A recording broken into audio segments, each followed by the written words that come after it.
Bonjour à tous, Ludovic Gilias, bienvenue.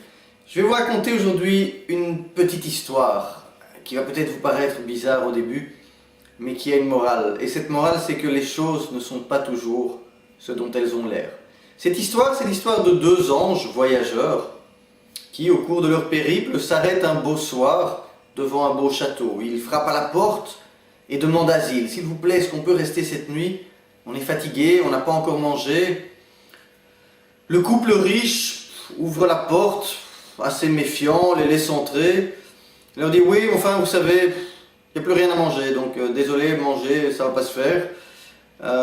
Il dit oui, mais est-ce qu'on peut rester dormir? Toutes les chambres sont occupées, mais vous savez, vous pouvez vous installer au sous-sol.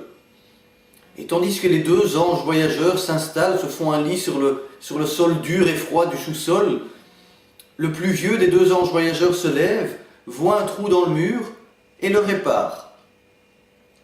Le plus jeune s'ébahit et lui dit « Mais enfin, ces gens ne sont pas gentils, ne nous donnent pas à manger, on sait où ils chantent mais nous laissent dormir sur le sol froid, et toi tu répares leur mur ?»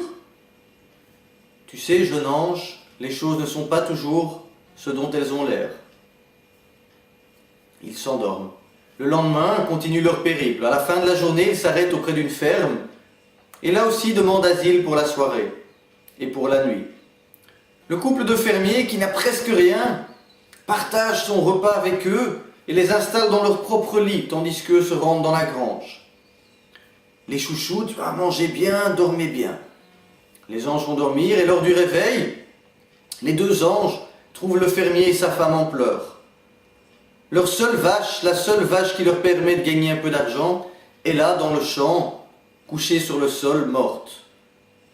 Le jeune ange furieux se retourne vers le vieil ange et lui dit « Mais enfin, comment peux-tu faire une chose pareille?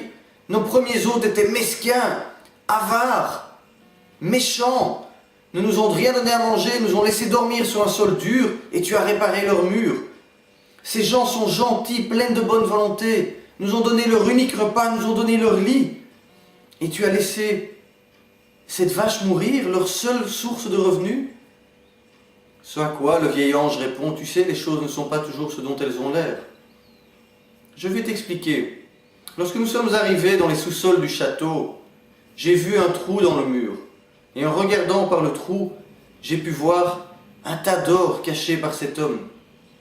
Cet homme était tellement cupide, tellement avare, que j'ai décidé de boucher ce trou pour qu'il ne retrouve plus jamais son or.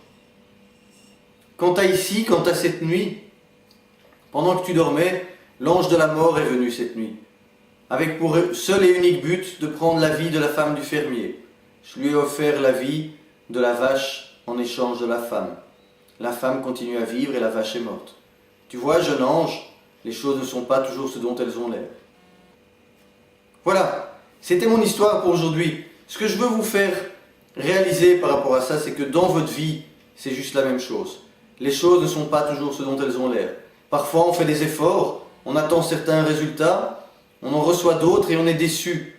On est déçu, on baisse les bras, on a le courage qui descend les chaussettes et on arrête ce qu'on fait. Ayez confiance. Ayez confiance en vous, ayez confiance en la vie. Si vous faites ce qu'il faut, vous recevrez toujours ce que vous méritez. Je vous souhaite une excellente journée et on se retrouve bientôt sur mon blog. Au revoir.